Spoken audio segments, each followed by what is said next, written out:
हाँ देखिए, देखिए फिजिक्स पढ़ने से पहले हम थोड़ी सी मैथमेटिकल चीज़ें पढ़ लेते हैं, क्योंकि जब 10th क्लास से आप 11th में आते हो उस समय आप फिजिक्स से पहली बार ही फेस होते हो, यानी पहली बार उससे डील करते हो। तो जब आप फिजिक्स को पहली बार पढ़ रहे होते हो, उसमें फिजिक्स में जितनी मैथ काम में आती है उसकी पहले हम चर्चा कर लें। जैसे आपने 10th क्लास में पढ़ा भी होगा, एंगल और ट्रिग्नोमेट्री, उसी को हम 11th में किस प्रकार से फिजिक्स में यूज करेंगे, उसके लिए देखिए अपन इसको थोड़ा सा थोड़ी सी इस पे हम क्या कर लेते हैं, चर्चा कर लेते हैं। देखिए एंगल, सबसे पहले बात करते हैं हम एंगल की। ये एंगल क्या होता है, सबसे पहले हम बात करेंगे एंगल की। ये एंगल क्या होता है, देखो एंगल, एंगल,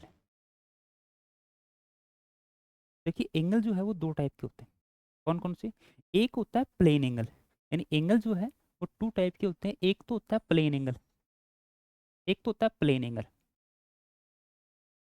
प्लेन एंगल, और एक होता है सॉलिड एंगल। एक क्या होता है, सॉलिड एंगल, एक क्या होता है, सॉलिड एंगल। यानी एक तो होता है प्लेन एंगल और एक होता है सॉलिड एंगल। एक तो है प्लेन एंगल और दूसरा है सॉलिड एंगल। देखिए, जो प्लेन एंगल होता है वो क्या होता है और सॉलिड एंगल क्या होता है, इन दोनों को हम विस्तार से जानते हैं। देखो प्लेन एंगल जो होता है, नाम से पता चल रहा है प्लेन एंगल, प्लेन में बना हुआ होगा। प्लेन एंगल प्लेन में बना हुआ मतलब देखो प्लेन जो होता है, हमारे पास डायरेक्शन तीन होती है, एक एक्स हो गई, एक वाई हो गई, एक जेड हो गई। एक एक्स, एक वाई, एक जेड। अगर आपको कुछ ध्यान आ रहा हो तो आपने इस प्लेन को बोला था ये एक्स वाई प्लेन है, ये एक्स वाई प्लेन है, ऐसा कुछ इसको आपको ध्यान आ रहा हो तो ये एक्स वाई प्लेन है, ये एक्स जेड प्लेन है, और ये इधर इसके साथ जो बना हुआ वो कौन सा है, वाई जेड प्लेन है। यानी ये देखो ऐसे है तो ये वाला कौन सा है, एक्स जेड, और ये वाला कौन सा है, वाई जेड प्लेन है। ठीक है, तो जो प्लेन में बना हुआ होगा वो एंगल कौन सा होगा, प्लेन एंगल होगा। जैसे प्लेन का मतलब क्या होगा, जो 2D में बना होगा। जैसे मान लीजिए ये बोर्ड है, ये एक प्लेन है, तो इस पे अगर मैं दोनों को रिप्रेजेंट करके एक एंगल बना दूं, ये लो, ये आ गया अपने पास प्लेन एंगल। यानी 2D में जो बनता है वो प्लेन, प्लेन एंगल है वो 2D में बनता है। 2D का मतलब जो दो डायरेक्शन होगी, दो डायरेक्शन मतलब उसको प्लेन। जैसे बोर्ड है, इसके पास दो डायरेक्शन, एक इसके पास ये है विड्थ बोल सकते हो, और एक इसकी लेंथ, तो ये एक प्लेन है। प्लेन में जो एंगल जो बनेगा वो है प्लेन एंगल। ठीक है, अब देखो सॉलिड एंगल क्या होता है, सॉलिड एंगल होता है 3D में बना हुआ, यानी इसको हम 3D एंगल भी बोल सकते हैं। इस प्रकार से आपने सॉफ्टी खाई है, सॉफ्टी खाई है तो आपने इस प्रकार का एंगल, जैसे इसको हम इसमें रिप्रेजेंट नहीं कर पाते, इसको लिखते हैं ओम से। यानी ये इसका जो सिंबल होता है वो ओम होता है, और इसका जो सिंगल होता है वो क्या होता है, सिंबल थीटा होता है। देखो प्लेन एंगल तो हम बार बार पढ़ते रहेंगे, सॉलिड एंगल हम बहुत कम पढ़ेंगे, पढ़े तो गए लेकिन कम पढ़ेंगे। यानी सॉलिड एंगल का काम हम कम, यानी सॉलिड जो सॉलिड एंगल है उसको हम कम यूज करेंगे, बहुत कम जगह यूज आएगा। और जो ये हमारा प्लेन एंगल है इसको हम पूरी फिजिक्स में यूज करते रहेंगे। ठीक है, तो देखिए प्लेन एंगल थीटा और सॉलिड एंगल ओम से लिखते हैं, तो ये पता चल गया आपको सॉलिड एंगल होगा। ये होता है इसका क्रॉस सेक्शन एरिया। ठीक है, क्रॉस सेक्शन एरिया, और ये क्या होती है इसकी रेडियस। इस प्लेन एंगल को यदि मैं थोड़ा सा और लिखूं, ये हमारे पास एक सर्कल है, किसमें बना हुआ है ये सर्कल, ये जो हमारे पास एक सर्कल है ये किस में बना हुआ है, 2D में बना हुआ है। 2D में बना हुआ है मतलब प्लेन में बना हुआ है, तो ये प्लेन में बना हुआ है। तो हमें मैं ये बोलूँ कि यहाँ पे कोई ऑब्जेक्ट था P पॉइंट पे, और ये है इसका सेंटर, ये क्या है इसका सेंटर है, ये क्या हो गया इसकी रेडियस आर, रेडियस आर। यहाँ से चल करके हम, और इस पॉइंट को यहाँ तक मान लीजिए हमने क्या कर लिया, कवर कर लिया, ये लो P से Q तक, ये भी रेडियस है आर। इस पे जो एंगल बना यहाँ से यहाँ तक, वो एंगल क्या है, थीटा। कौन सा एंगल है वो, प्लेन एंगल है। क्यों, क्योंकि ये पूरा डायग्राम किस में है, प्लेन, यानी प्लेन सरफेस में, या फिर मैं बोलूँ प्लेन में है। ठीक है, अब देखो ये वाला जो है इसको हम बोलते हैं आर्क, आर्क, ये होता है आर्क। अब तीनों में रिलेशन होता है, आपने 10th क्लास में पढ़ा होगा, ये तीनों में एक रिलेशन होता है। क्या होता है कि जो एंगल होता है, प्लेन एंगल की बात कर रहा हूँ मैं, जो एंगल होता है, एंगल यानी थीटा, वो क्या होता है, angle theta equal to arc upon radius, arc upon radius, arc upon radius मतलब एस बाई आर। हम ये कह सकते हैं कि थीटा जो है वो क्या हो जाएगा, आर्क अपॉन में रेडियस। देखो इसी से हम एंगुलर जो मोशन पढ़ेंगे या सर्कुलर मोशन जो हम पढ़ेंगे वो पूरा इसी पे डिपेंड है। सर्कुलर मोशन जो पढ़ेंगे वो पूरा इसी पे डिपेंड है। तो यहाँ से देखो थीटा की वैल्यू क्या आ गई, आर्क अपॉन रेडियस, यानी ध्यान रहे ये रेडियन में वैल्यू है। थीटा अगर डिग्री में है तो उसको रेडियन में कन्वर्ट करना पड़ेगा। थीटा अगर हमारे पास डिग्री में है तो उसको रेडियन में कन्वर्ट करना पड़ेगा। कैसे कन्वर्ट करेंगे वो अभी हम पढ़ेंगे। तो पहले तो ये देखना है कि जो हमारे पास जो प्लेन एंगल था तो इस प्रकार से हम रिलेट करके उसमें क्या निकाला, हमने एक रिलेशन निकाला, वो क्या है, theta in angle equal to arc upon में रेडियस, जो angle equal to arc upon में रेडियस। ठीक है, अब देखिए बात कर लेते हैं सॉलिड एंगल की। तो ये सॉलिड एंगल होता है, ये सॉलिड एंगल, ये भी उसी प्रकार से होता है जैसे ओम equal to area by R square, and area by radius का स्क्वायर, ये सॉलिड एंगल। ठीक है, अब देखो ये जो एंगल होता है हमारे पास प्लेन एंगल, इसकी यूनिट क्या होती है, प्लेन एंगल की यूनिट क्या होती है, देखो हमारे पास जो प्लेन एंगल है, प्लेन एंगल उसकी यूनिट क्या होती है, प्लेन एंगल, प्लेन एंगल है उसकी यूनिट क्या होती है, यूनिट होती है देखो इसकी तो थीटा की वो एक तो होती है डिग्री, एक तो होती है डिग्री, और एक होती है दूसरी इसकी होती है रेडियन, रेडियन, एक होती है इसकी रेडियन, एक तो होती है इसकी डिग्री और एक होती है रेडियन। ठीक है, इसको तो ऐसे डिग्री में लिख देते हैं और इसकी होती है radian, R A D, radian. एक तो डिग्री होती है और दूसरी क्या होती है, रेडियन। अब देखो डिग्री और रेडियन कब कब यूज करेंगे, तो नॉर्मली हम एंगल को डिग्री में मेजर करते हैं, लेकिन जो हमारे पास मैथ की जो कैलकुलेशन है, तो मैथ में हम कैलकुलेट करते हैं, उसमें जो हम कैलकुलेशन करते हैं वो डिग्री में होती है वैल्यू। तो पहले हमें एंगल को डिग्री से रेडियन में बनाना पड़ेगा, तब हम उसके साथ कैलकुलेट कर सकते हैं, क्योंकि अगर यूनिट सेम नहीं है तो उसको ना तो हम मल्टीपल कर सकते, ना डिवाइड कर सकते, और ना ही हम क्या नहीं कर सकते, उसको ऐड या सब्ट्रैक्ट नहीं कर सकते। ठीक है, तो यूनिट को हमें क्या बनाना पड़ेगा, सेम बनाना पड़ेगा। जैसे मैं एक एग्जांपल लूँ, हमारे पास पाई होता है, पाई, और इसकी वैल्यू सबको पता है, पाई जो है इसकी वैल्यू सबको पता है। देखो इसकी दो वैल्यू होती है, दो वैल्यू कौन सी होती है, या तो पाई इक्वल टू 180 लिखो, पाई इक्वल टू 180 डिग्री, और दूसरा पाई इक्वल टू 22/7, जिसको हम अप्रोक्स मान लेते हैं 3.14, ये होता है रेडियन में। ये किस में होता है, रेडियन में, ये किस में होता है, रेडियन। यानी पाई की जो दो वैल्यू हुई, अब देखो ये 180 पाई की वैल्यू है, लेकिन ये किस में है, डिग्री में, और ये भी पाई की वैल्यू है 22/7, 22/7। तो देखो यहीं से हम चेक कर लेते हैं इसको, इसमें पाई की वैल्यू, इसने वैल्यू क्या लिखी 22/7। ठीक है, तो एक तो रेडियन में है और एक क्या अपने पास डिग्री में। तो देखो अगर हमारे पास डिग्री में कोई वैल्यू है, हमारे पास किस में, डिग्री में, हमारे पास किस में, हमारे पास किस में, डिग्री में कोई वैल्यू है, और उसको हमने कन्वर्ट कर दिया रेडियन में, इसमें कन्वर्ट कर दिया रेडियन में। हमारे पास कोई डिग्री में वैल्यू है, उसको हमें कन्वर्ट किस में करना, रेडियन में। कैसे करेंगे, देखो अगर डिग्री में कोई वैल्यू है अपने पास, जैसे मान लीजिए 1 डिग्री अपने पास वैल्यू है, 1 डिग्री अपने पास वैल्यू, इसको हमें रेडियन में कन्वर्ट करना है। तो डिग्री में जो वैल्यू होती है अपने पास, डिग्री में जो भी वैल्यू होती है उसको मल्टीप्लाई करना पाई/180 डिग्री से, पाई/180 डिग्री से। अगर हमें डिग्री की वैल्यू को रेडियन में कन्वर्ट करना है तो हम मल्टीप्लाई किससे करेंगे, पाई/180 से। अगर हम हमें इसका उल्टा, यदि हमें रेडियन से डिग्री में कन्वर्ट करना है, रेडियन से डिग्री में भी तो हो सकता है, रेडियन से मान लीजिए हमें डिग्री में कन्वर्ट करना है, रेडियन से डिग्री में। तो रेडियन से डिग्री में कन्वर्ट करने के लिए जैसे मान लीजिए हमारे पास है 5 रेडियन है, ये मैं बोलूँ 1 रेडियन ही है अपने पास, 1 रेडियन है, 1 रेडियन है, और इसको हमें डिग्री में कन्वर्ट करना। तो 1 रेडियन को जो हम डिग्री में कन्वर्ट करेंगे तो उसके लिए क्या लिखेंगे, 1 × 180/5, एक को याद रख लो, दूसरा उसका इन्वर्स करना है यानी उल्टा करना है। जैसे एक एग्जांपल लूँ मैं, एग्जांपल क्या लूँ कि मैंने बोला ये चलो 60 डिग्री लेता हूँ मैं, ये 60 डिग्री है, इसको रेडियन में वैल्यू बतानी है इसकी, 60 डिग्री की रेडियन में वैल्यू बतानी है।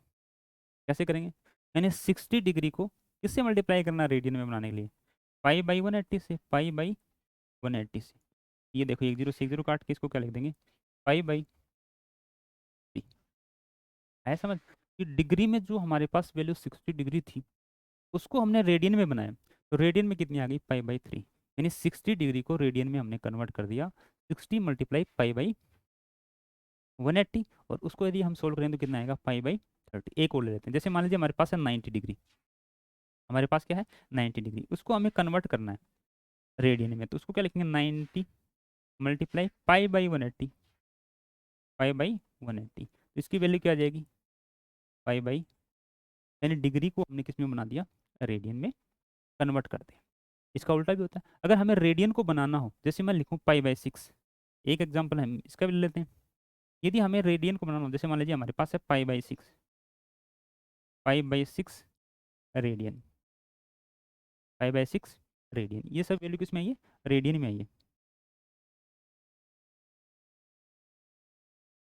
ठीक है, तो पाई बाई 6 इसको क्या करना है, पाई बाई 6 रेडियन में है, इसको डिग्री में बनाना अपने को, तो 180 बाई पाई, 180 बाई पाई, पाई से पाई कट गया, ये कितना आ गया 30, यानी कितना आ गया 30 डिग्री।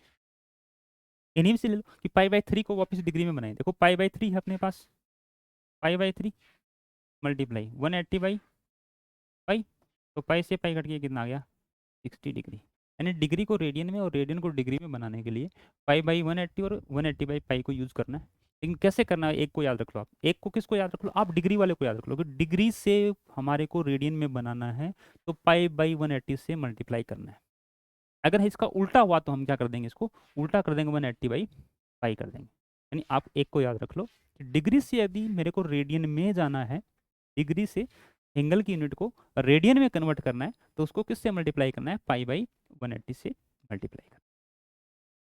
ठीक है, अब देखिए,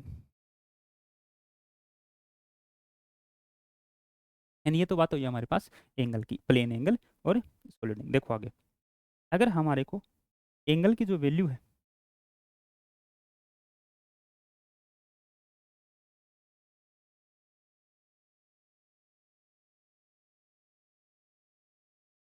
देखिए, यानी एंगल में हमने सीखा कि एंगल जो थीटा होता है वो क्या होता है, आर्क अपॉन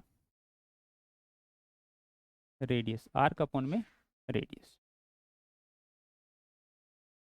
आर्क अपॉन में रेडियस। लेकिन ध्यान रहे इसको भी किस में लेना है, रेडियन में लेना है, क्योंकि अगले वाली जो वैल्यू वो किस में आएगी, रेडियन में ही मिलेगी आपको, सेंटीमीटर मीटर वगैरह, तो ये किस में होती है, रेडियन में होती है। तो दोनों को क्या करना है, सेम यूनिट में कन्वर्ट करना। अब देखिए, सॉलिड एंगल का हमने देख लिया, सॉलिड एंगल में जो हमारे पास यूनिट होती है सॉलिड एंगल की, unit of solid angle, unit of solid angle वो क्या होती है, उसकी होती है स्टेरेडियन,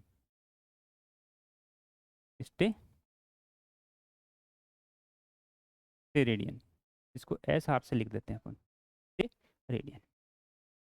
ठीक है, तो इसका तो बहुत कम यूज होगा, सॉलिड एंगल का बहुत कम यूज होगा पूरी फिजिक्स में, कुछ ही जगह इसका यूज होगा, बाकी जो यूज होने वाला है वो किसका होने वाला है, सॉलिड एंगल का। अब देखिए, एंगल की हम बात करें, एंगल को थोड़ा सा और आगे पढ़ें, तो एंगल को हम लेके जाते हैं ट्रिग्नोमेट्री में, एंगल को किस में लेके जाते हैं, ट्रिग्नोमेट्री में। एंगल जैसे ट्रिग्नोमेट्री में जाता है, तो ट्रिग्नोमेट्री के जो फंक्शन होते हैं वो क्या होते हैं,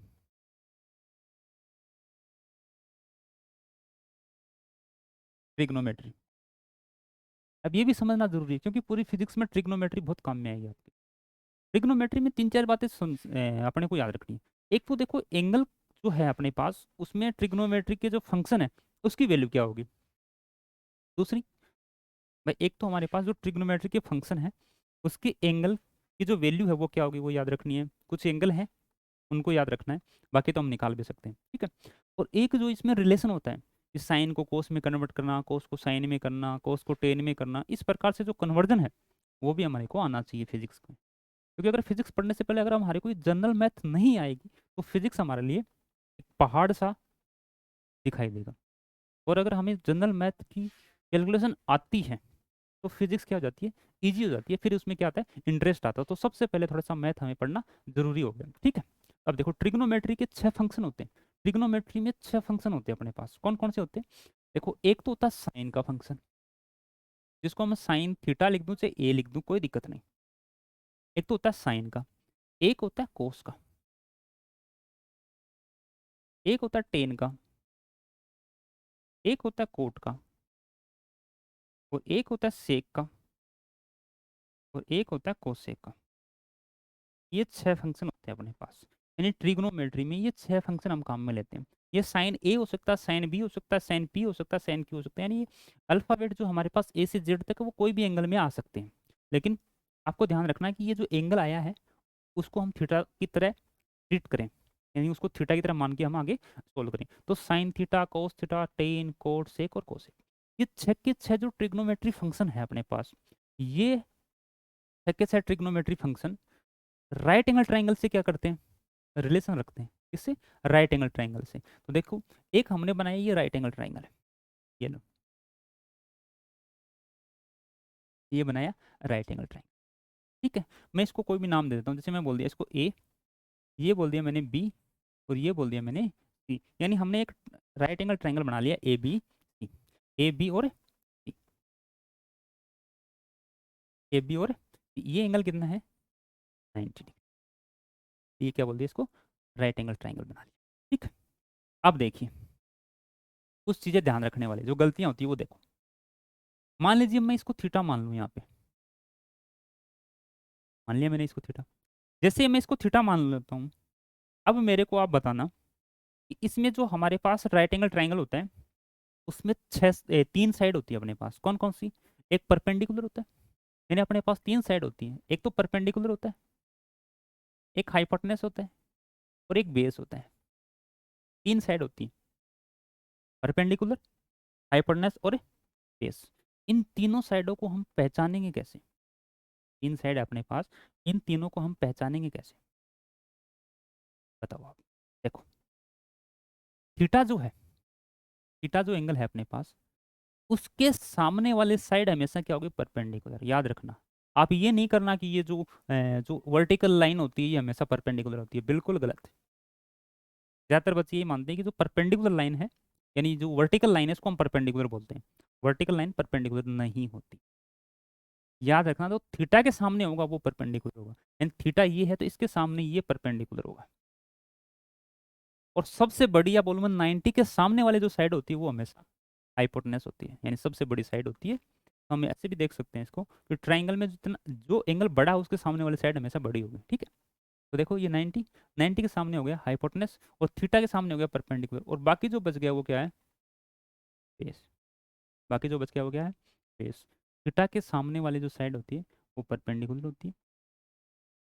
तो हम ये नहीं कर सकते जो वर्टिकल साइड होती है वो परपेंडिकुलर होती है। अगर यही याद है आपके तो इसको आप क्या करो, रिप्लेस करो, उसको मिटाओ, और ये याद रखो कि थीटा के सामने वाले जो होती है वो परपेंडिकुलर, 90 के सामने है वो हाइपोटेनस। अब इन तीनों में एक रिलेशन भी होता है कि जो हाइपोटेनस है उसका स्क्वायर हम करें और बेस का स्क्वायर करें प्लस परपेंडिकुलर का स्क्वायर करें, तो ये वाली जो हमारे पास वैल्यू आती है इस प्रकार से सेटिस्फाई होती है।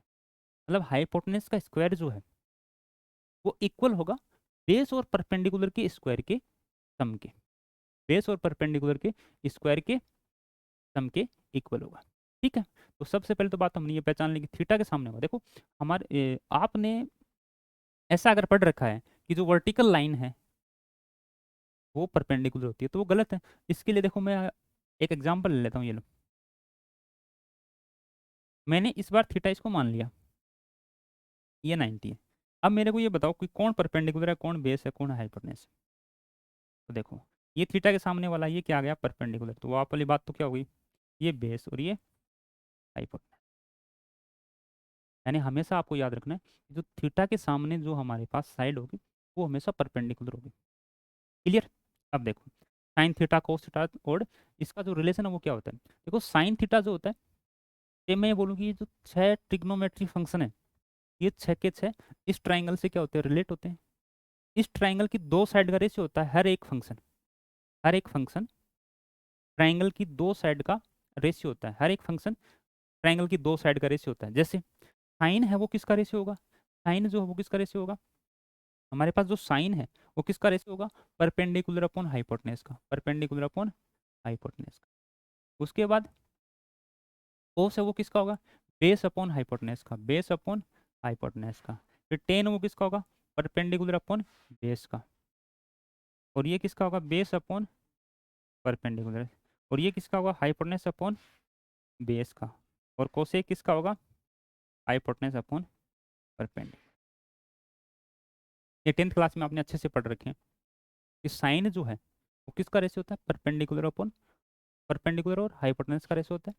कोस है वो बेस अपॉन हाइपोटेनस का, और टेन है वो परपेंडिकुलर और बेस का। ये इस प्रकार से रेशियो होते हैं। ठीक है, इसका मतलब हम इसको आपस में क्या कर सकते हैं, कन्वर्ट भी कर सकते हैं। ठीक है, अब देखिए अब मैं देखो यहाँ से आपने कुछ नोटिस किया तो एक चीज देखो, साइन कोस टेन, इन तीन को आप अलग कर लो अलग। अब कुछ दिख रहा है कि साइन थीटा जो है वो किसके इनवर्स आ रहा है, 1 अपॉन कोसेक थीटा की। यानी साइन थीटा किसका उल्टा है, 1 अपॉन, या साइन थीटा किसका है, इनवर्स है कोस थीटा का, यानी कोसेक थीटा का। और कोस थीटा किसका इनवर्स आ रहा है, कोस थीटा किसका इनवर्स आ रहा है, 1 अपॉन में सेक थीटा का। और टेन थीटा किसका इनवर्स आ रहा है, टेन थीटा आ रहा है वो आ रहा है 1 upon cot theta, 1 upon cot theta. ठीक है, यानी साइन कोसेक का इनवर्स, कोस सेक का इनवर्स, और टेन कोट का इनवर्स। एक हम देखते हैं कि ये जो हमारे पास टेन होता है, टेन और कोट दो वैल्यू है, एक तो टेन और एक कोट। एक तो अपने पास टेन है, एक तो है टेन थीटा, जिसको हम लिख सकते हैं sine theta by cos theta, sine theta by cos theta, sine theta by cos theta.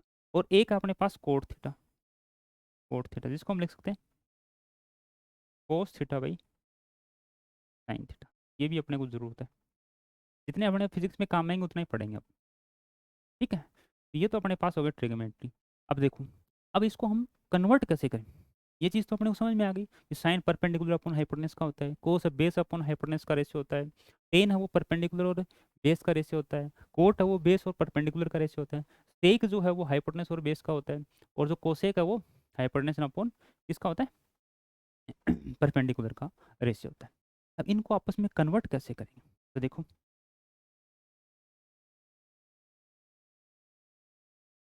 इसको कन्वर्ट कैसे करेंगे। मान लीजिए मैं ये बोलूँ कि आपके पास साइन थीटा की वैल्यू है, साइन थीटा की वैल्यू है वो है मान लीजिए 3/5, 3 साइन थीटा की जो वैल्यू है वो है आपके पास 3/5, साइन थीटा की जो वैल्यू है वो क्या है, 3/5। और मैं आपसे ये पूछूं कि मेरे को ये बताओ कि इसमें जो इसी की वैल्यू के अकॉर्डिंग आपको ये बताना है कि इसमें टेन थीटा की वैल्यू क्या होगी, टेन थीटा की वैल्यू बतानी है बस। किसकी बतानी है, टेन थीटा की। एक तो हमें पता है कि टेन थीटा की वैल्यू जो होती है वो sine theta by cos theta होती है, लेकिन यहाँ पे हमारे पास कोस थीटा नहीं है, केवल साइन थीटा है। तो या तो इसको कोस में कन्वर्ट करके फिर अपॉन में रखें तो हमारे पास टेन थीटा आएगा, या फिर हम क्या कर सकते हैं, इसको ट्रिग्नोमेट्री की जो हमारे पास कॉन्सेप्ट है, या फिर मैं बोलूँ कि हमारे पास जो ट्राइंगल है, राइट एंगल ट्राइंगल, उससे हमें रिलेशन देखें इनका दोनों का, तो फिर हम क्या कर सकते हैं, इसको सोल्व कर सकते हैं। देखिए सबसे पहले मैं साइन की बात करूँ तो ये देखिए, ये बनाया मैंने राइट एंगल ट्राइंगल, और इसको मैंने मान लिया थीटा, इसको क्या मान लिया, थीटा। थीटा के सामने वाला परपेंडिकुलर होता है। अब देखो साइन थीटा का जो रेशियो होता है अपने पास वो कितना होता है, साइन थीटा का रेशियो होता है perpendicular upon hypotenuse, perpendicular upon hypotenuse. तो साइन थीटा का जो रेशियो होता है, या फिर मैं बोलूँ साइन थीटा की जो वैल्यू होती है वो परपेंडिकुलर अपॉन हाइपोटेनस। तो यहाँ से परपेंडिकुलर देखना, तो देखो परपेंडिकुलर कौन सा होगा, जो थीटा के सामने है, ये लिया 3, हाइपोटेनस कितना कौन है, ये 5। अब हमें ये वैल्यू निकालनी है, यानी बेस की वैल्यू निकालनी है, बेस की वैल्यू निकालनी है। और बेस के लिए बेस हाइपोटेनस और परपेंडिकुलर तीनों में एक रिलेशन बताया था मैंने आपको, क्या था वो, कि हाइपोटेनस का जो स्क्वायर है वो होगा बेस का स्क्वायर प्लस परपेंडिकुलर का स्क्वायर। हाइपोटेनस का जो स्क्वायर है वो क्या होगा, बेस का स्क्वायर प्लस परपेंडिकुलर का स्क्वायर। बेस का स्क्वायर प्लस परपेंडिकुलर का स्क्वायर। जो वैल्यू है उसको रख दो, जो नहीं है वो अपने आप फाइंड हो जाएगी। देखो हाइपोटेनस तो क्या 25 इक्वल टू बेस का स्क्वायर प्लस 3 का मतलब 9। ये कितना आ जाएगा देखो, 25 माइनस 9 इक्वल टू बेस का स्क्वायर, और यहाँ से कितना आ जाएगा 16 इक्वल टू बेस का स्क्वायर। तो यहाँ से बेस कितना आ गया अपने पास 4। बेस कितना आ गया 4। ठीक है, बेस कितना आ गया 4। तो ये बेस अपने पास आ गया 4, ये लो। अब हमारे पास राइट एंगल ट्राइंगल की तीनों साइडें आ गई। राइट एंगल ट्राइंगल की तीनों साइड आ गई। अब हम चाहें वो निकाल सकते हैं, यानी तीनों साइड हमारे पास आ चुकी है। अब जो भी हमारे को फंक्शन चाहिए, ट्रिग्नोमेट्री का जो भी फंक्शन चाहिए, साइन चाहिए, साइन तो है, कोस चाहिए, टेन चाहिए, कोट चाहिए, सेक चाहिए या कोसेक चाहिए, वो हम निकाल सकते हैं। हमें चाहिए टेन, हमसे निकलवाया क्या, मैंने पूछा आपसे टेन। तो देखो टेन के लिए क्या लिखोगे, आप लिखोगे टेन थीटा इक्वल टू क्या होता है, परपेंडिकुलर अपॉन बेस होता है। टेन थीटा क्या होता है, परपेंडिकुलर अपॉन में बेस होता है। तो इसका मतलब मैं यहाँ से निकालूं तो tan theta equal to perpendicular कितना है, परपेंडिकुलर तो 3 है, और बेस कितना है 4। इसका मतलब टेन थीटा की वैल्यू हमने निकाल ली 3/4। 3 ठीक है, 3/4। अब देखो एक चीज़ ये भी याद रखना आप कि हमारे पास एक राइट एंगल ट्राइंगल होगा, हमारे पास एक राइट एंगल ट्राइंगल होगा, उसमें ये एक एंगल होगा 37। एक ही लेके चलो, एक होगा 37। तो 37 के सामने वाले जो साइड होगी वो हमेशा कितनी होगी, 3 होगी। ये हमेशा 5 होगी, और ये कितनी होगी, 4 होगी। यानी आप यहाँ से साइन 37 कोस 37 की वैल्यू निकाल सकते हो। जैसे साइन 37 बहुत कम में आता है, साइन 37 की वैल्यू क्या निकालोगे, साइन 37 की वैल्यू परपेंडिकुलर अपॉन हाइपोटेनस। तो परपेंडिकुलर कितना है अपने पास 3 बाई हाइपोटेनस कितना है 5। तो यहाँ से साइन 37 की जो वैल्यू आई वो कितनी आई 3/5 आई, 3/5 आई। यदि हम मैं निकालना चाहूँ साइन 53 की वैल्यू, साइन 53 की वैल्यू, तो साइन 53 की वैल्यू कौन सी आएगी, देखो साइन 53 में जो है ये एंगल कितना अपने पास 90 डिग्री, ये एंगल कितना है 90 डिग्री, ये एंगल कितना अपने पास 90 डिग्री। जैसे ये 90 डिग्री है तो ये 37, तो ये कितना हो गया 53।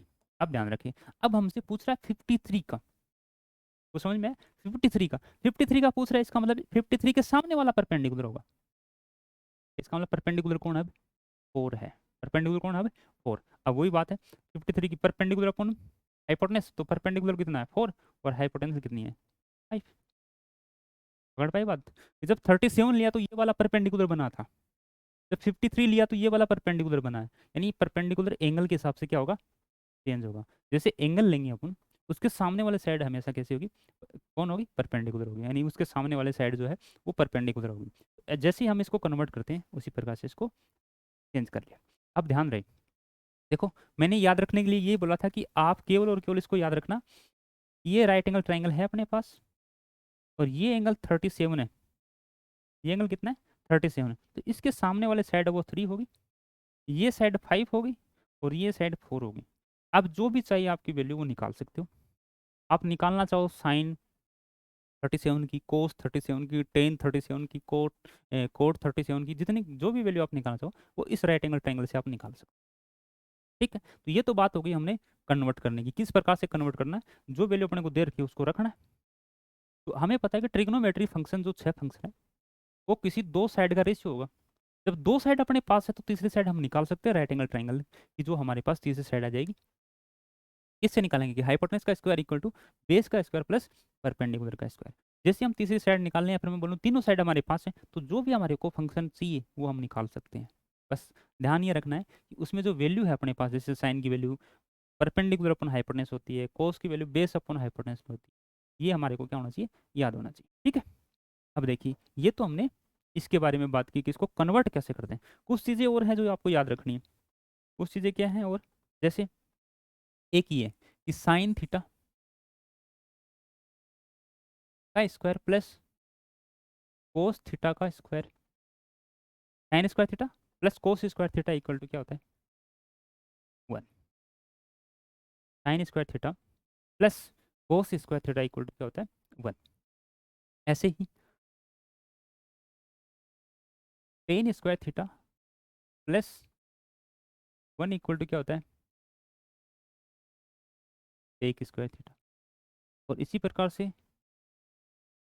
कोट स्क्वायर थीटा प्लस 1 क्या होता है, कोसेक कोसेक स्क्वायर थीटा,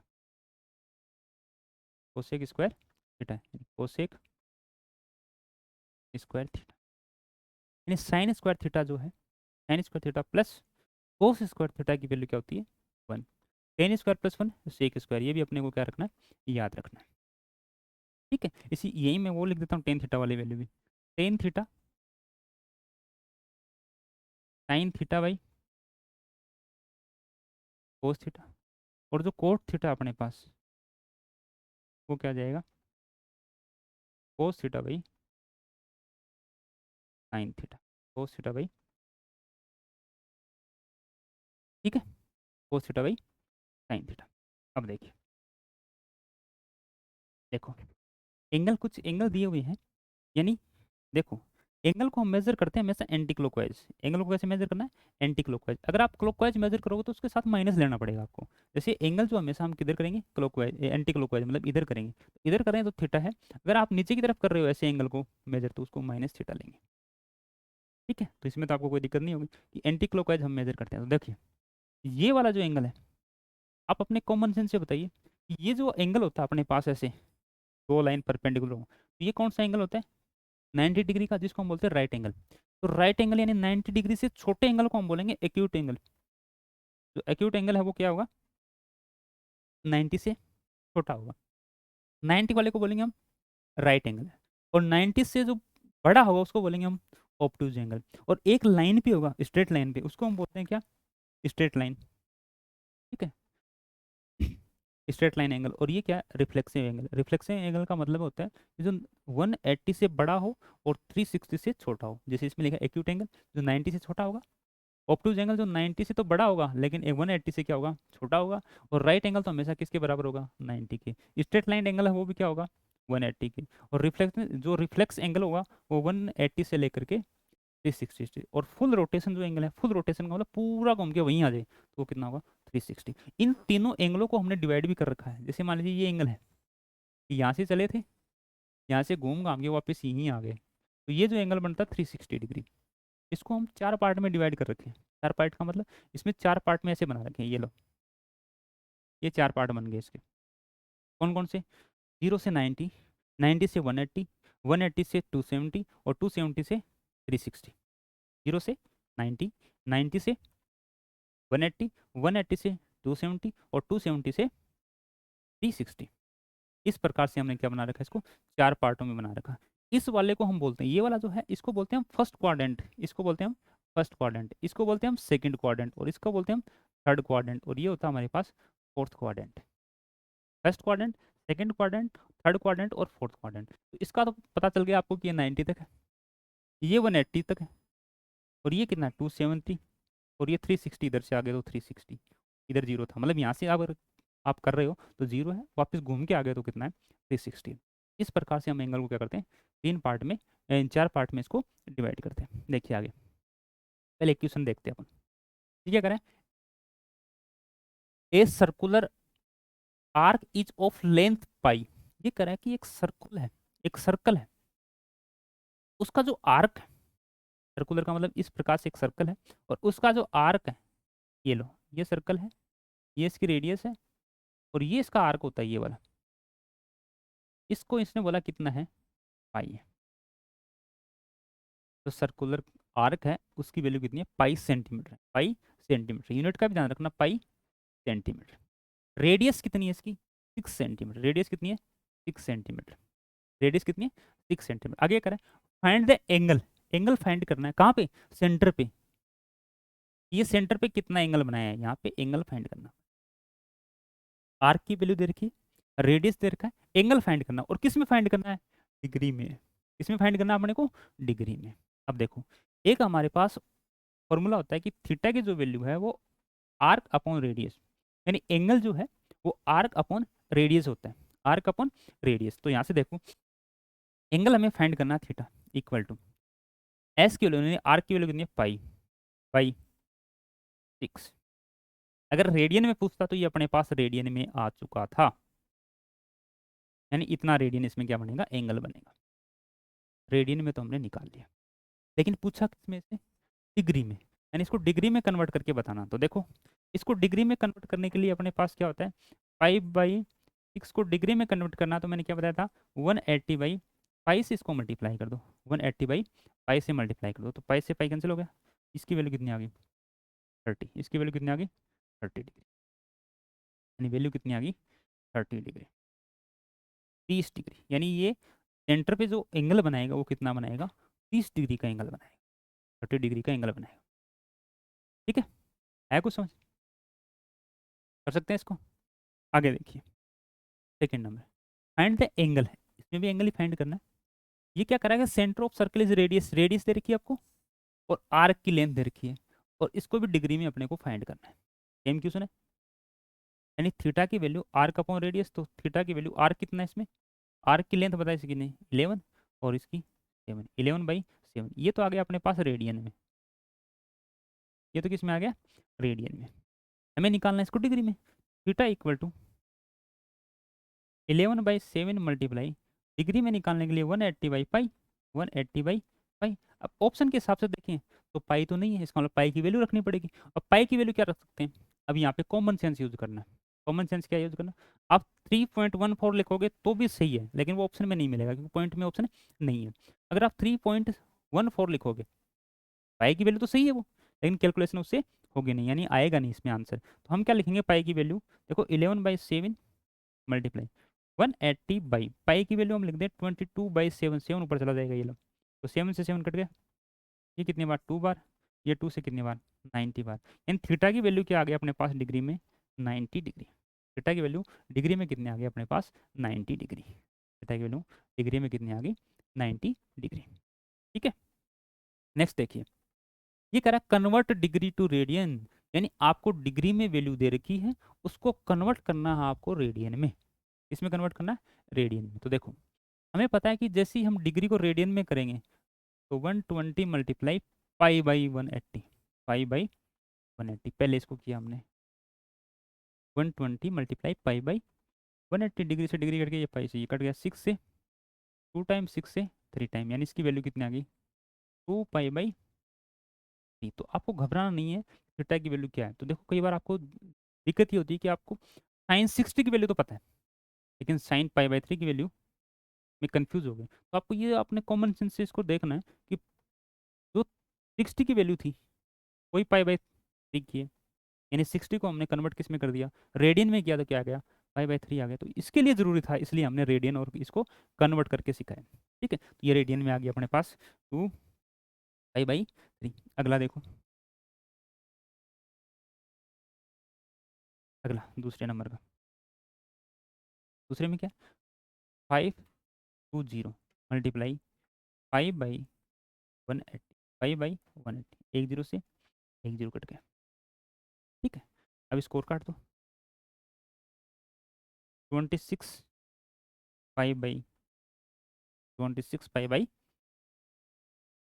ये अपने पास आ गई रेडियन में वैल्यू। अगला देखो,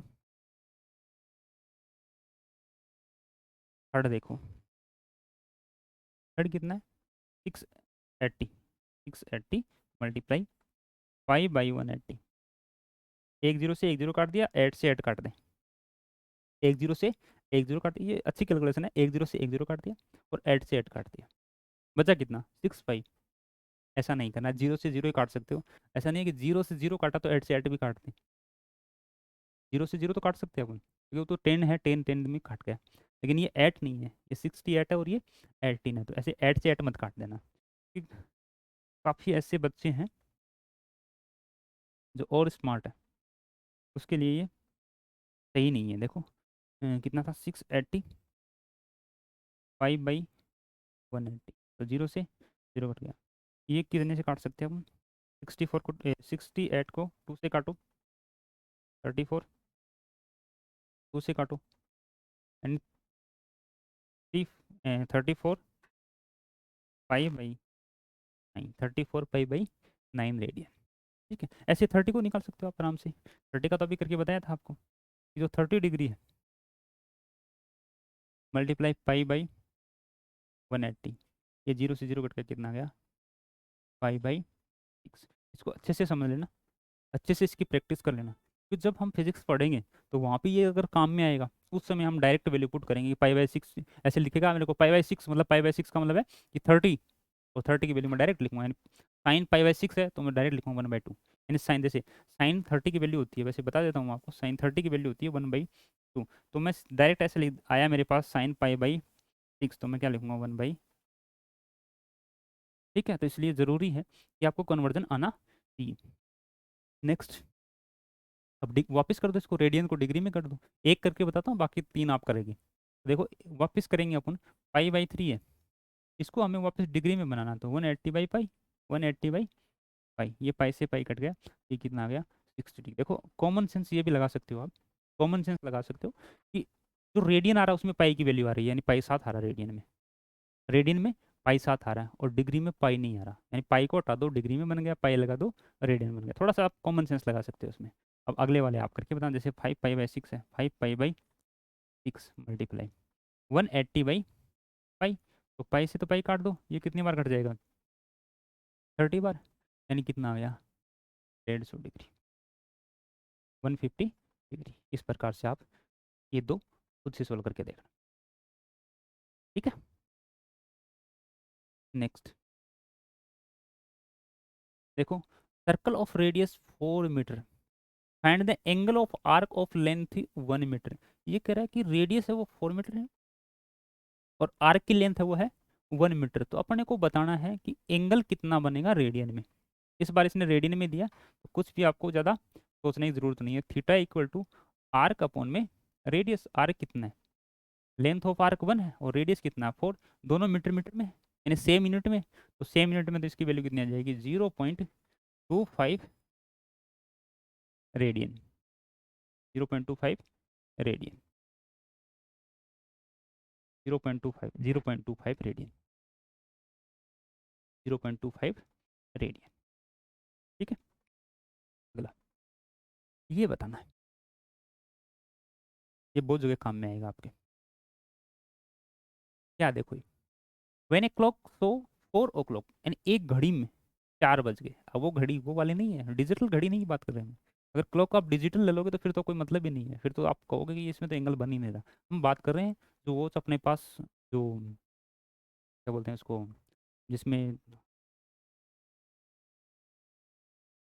यानी मैनुअल घड़ी होती है ना, वो वाले, ऐसे वाले, इसकी ये कुछ डंडी सी होती है, 3 डंडियाँ होती है, जिसमें एक हॉर्स की होती है, 1 मिनट की होती है, देखे, सेकेंड की होती है, उसकी बात कर रहे हैं हम। मैंने क्लॉक सो 4 o'clock, एक घड़ी में 4 बज रहे हैं, तो how much angle do it's minute and horse needle, ये नीडल वाली जो घड़ी है उसकी बात कर रहे हैं अपन, इन डिग्री, डिग्री में बताना, मतलब ये हमारे पास एक वॉच है, ये क्लॉक है, ये हमें पता है कि इस प्रकार से यहाँ तो 12 होता है, यहाँ 1 मान लो, या 2 मान लो, या 3, ये 6, ये 9, ये लो, ये घड़ी है अपनी, ये कह रहा है 4 o'clock हो रहा है, 4 o'clock का मतलब देखो, यहाँ एक हॉर्स वाली तो यहाँ रहेगी, और जो मिनट वाली है वो यहाँ रहेगी, अब ये एंगल बताना अपने को, कैसे बता पाएंगे। सबसे पहली बात कि इसमें जो मिनट की या सेकंड की जो बीच बीच में ये होती है, जैसे इसमें 5 होती है, 1 2 3 4 5, 1 2 3 4 5, ऐसे 5 सेकंड वाली है, छोटी छोटी लाइनें होती हैं, उसके अकॉर्डिंग देखे तो कितनी होती है इसमें पूरी, कितनी होती है छोटी वाली लाइनें, क्योंकि मैं छोटे वाली लाइनों पे इसलिए लेके जा रहा हूँ कि वहाँ पे आपकी कोई गलती नहीं होगी, हर बार आप आराम से कर सकते हो। अगर मैं बड़ी वाली लाइन लूँगा तो वो भी हो जाएगी, अभी तो हो जाएगी, लेकिन बाद में दिक्कत आएगी, छोटी वाली लाइन पे कहीं आ गया, जैसे ये बोल दे कि 4, ये बोल दे कि 4:10 हो रही है, तो दिक्कत आ जाएगी ना। इसलिए हमें क्या करना है, छोटी वाले की बात करें, छोटी वाली कितनी होती है, देखो ये बड़ी वाली तो 12 होती है और छोटी वाली होती है 60, छोटी वाली जो लाइन होती है जो सेकंड को डिनोट करती है, मिनट को डिनोट करती है, वो वाली जो लाइन होती है सेकंड और मिनट को जो डिनोट करती है वो कितनी होती है 60। तो मैं ये कहूँगा कि अगर हम मिनट की बात करें तो 60, ये टोटल मिनट कितनी होगी 60 मिनट, और 60 मिनट में पूरा कितना एंगल बनता है 360, भाई 60 मिनट में एक बार पूरा घूम के आ जाता है वो मिनट वाला स्क्वायर, तो मिनट वाली नीडल है वो पूरी घूम के आ जाती है, एक राउंड पूरा कंप्लीट कर लेती है वो। तो 60 मिनट में 360 का एंगल बनता है। तो 1 मिनट में कितना बनेगा? 1 मिनट में बनेगा 360/60, यानी कितना? 10 डिग्री का। तो आप याद भी रख सकते हो कि जो मिनट की जो नीडल है, या फिर मैं कहूँ घड़ी में 1 मिनट अगर आप डिस्टेंस कवर करते हो 1 मिनट के बराबर, 1 मिनट के बराबर यानी 1 मिनट आप चलते हो, तो आप कितना एंगल बना रहे हो सेंटर पे? आप सेंटर पे एंगल बना रहे हो 6 डिग्री का। यानी जो हमारे पास क्लॉक की जो नीडल है उसको यदि मैं मिनट में मानूँ कि मिनट वाले, तो 1 मिनट चलने में वो कितना एंगल बना रही है सेंटर पे? 6 डिग्री। अब यहाँ से यहाँ तक कितनी मिनट हो गई? 20 मिनट हो गई। कितनी मिनट हो गई? 20 मिनट हो गई। अब 20 मिनट में कितना बना लेगा? देखो 20 मिनट में कितना बना लेगा? 20 × 6 कितना बना लेगा? 120 डिग्री का। 120 डिग्री। दूसरा, अब हम ये बात कर रहे थे कि ये 12 में भी हो जाएगा। देखो 12 आवर में कितना बना रही है? 360। 12 आवर में कितना बना रही है? 360। 12 आवर में कितना बना रही है वो? 360। एक में कितना बनाएगी वो? 30। अभी 4 बजे, इसका मतलब चली कितने वो? 4 आवर चली। तो 4 आवर यानी 4 घंटे चली है, तो उसको मल्टीप्लाई कर दिया 4 से, तो कितना आ गया अपने पास? 120 डिग्री। लेकिन याद ये रखना है, 1 मिनट में जो घड़ी की नीडल है मिनट वाली, वो 6 डिग्री का एंगल बनाती है सेंटर पे। ठीक है, 6 डिग्री का एंगल बनाती है सेंटर पे। अब देखो एक ये फॉर्मूला अपने पास आ गया कि साइन थीटा की वैल्यू है 1/4। साइन थीटा की वैल्यू कितनी है? 1/4। तो आपको फाइंड करना वैल्यू कोस थीटा की और टेन थीटा की, यानी साइन थीटा की वैल्यू अपने पास है, कोस और टेन की वैल्यू हमें फाइंड करनी है। किससे फाइंड करेंगे? हमने बताया था आपको कि अगर आपको ट्रिग्नोमेट्री फंक्शन की वैल्यू दे रखी है और ट्रिग्नोमेट्री फंक्शन ही हमसे पूछा है, तो हम राइट एंगल ट्राइंगल का यूज़ करते हैं। राइट एंगल ट्राइंगल का यूज़ करते हैं। तो राइट एंगल ट्राइंगल का यूज़ कैसे करेंगे? देखो ये लो, इस प्रकार से इसको मान लिया मैंने थीटा। तो ये परपेंडिकुलर हो गया 1 और ये हो गया हाइपोटेनस 4। क्योंकि साइन की जो वैल्यू होती है साइन थीटा की, वो क्या होती है? Sine theta equal to perpendicular upon में हाइपोटेनस। परपेंडिकुलर अपॉन में हाइपोटेनस। परपेंडिकुलर अपॉन में हाइपोटेनस। देखिए अब हमारे पास बेस बच गया था, वो बेस निकालना अपने को। तो हमारे पास तीनों में रिलेशन जो होता है वो होता है हाइपोटेनस का स्क्वायर, परपेंडिकुलर का स्क्वायर और बेस का स्क्वायर। हाइपोटेनस की वैल्यू अपने पास है 4, तो 4 का स्क्वायर कितना हो गया? 16। और परपेंडिकुलर की 1, तो 1 का स्क्वायर 1 प्लस बेस का स्क्वायर। अगर इसको हम इसके नीचे लेके इधर लेके आए तो कितना हो जाएगा? 15 इक्वल टू बेस का स्क्वायर। और बेस की जो वैल्यू वो कितनी आ गई अपने पास? बेस की वैल्यू होगी 1/√15, 1/√15, यानी इसकी बेस की वैल्यू कितनी आ गई? √15। अब हमें निकालना कोस और टेन। तो कोस थीटा की वैल्यू जो होती है वो क्या होती है? कोस थीटा की वैल्यू, कोस थीटा की जो वैल्यू होती है वो होती है base upon hypotenuse. Base upon hypotenuse. Cos theta की वैल्यू क्या होती है? Base upon hypotenuse. तो बेस कितना है इसका?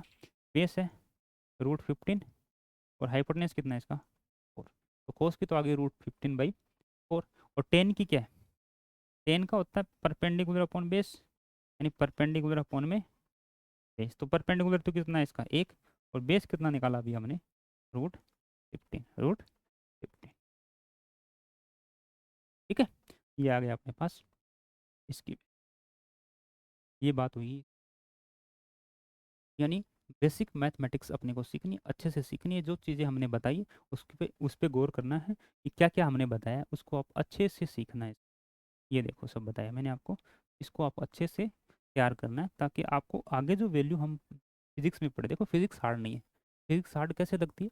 फिजिक्स हार्ड इसलिए लगती है क्योंकि उसमें मैथ का यूज़ होता है। अगर आपकी मैथ की प्रैक्टिस नहीं है अच्छे से, तो फिर आप फिजिक्स को आप हार्ड ही बोलोगे, यानी आपको फिजिक्स हार्ड ही लगेगी। अगर आपको फिजिक्स में इंटरेस्ट आ रहा है, इसका मतलब आपकी मैथ जो वो स्ट्रॉन्ग है। आपकी मैथ क्या है? स्ट्रॉन्ग। यानी प्रॉब्लम आपकी फिजिक्स में नहीं है, प्रॉब्लम आपकी मैथ में है। कि फिजिक्स आप आराम से पढ़ लेते हो, आराम से सीख लेते हो। और फिजिक्स में मैंने पढ़ा था, मेरे को सब कुछ आता था, लेकिन क्वेश्चन सोल्व नहीं हुआ। अरे क्वेश्चन सोल्व कैसे होगा जब आप मैथ नहीं पढ़े? जब तक आप मैथ को अच्छे से नहीं करोगे, फिजिक्स के क्वेश्चन सोल्व होने की पॉसिबिलिटी बनेगी। क्योंकि फिजिक्स के न्यूमेरिकल तब सोल्व होंगे जब आप मैथ अच्छे से पढ़ रहे होते हैं। या फिर मैं कहूँ मैथ में आपका इंटरेस्ट था तो फिजिक्स के क्वेश्चन होंगे सोल्व। ऐसी कोई नहीं है कि नहीं होंगे।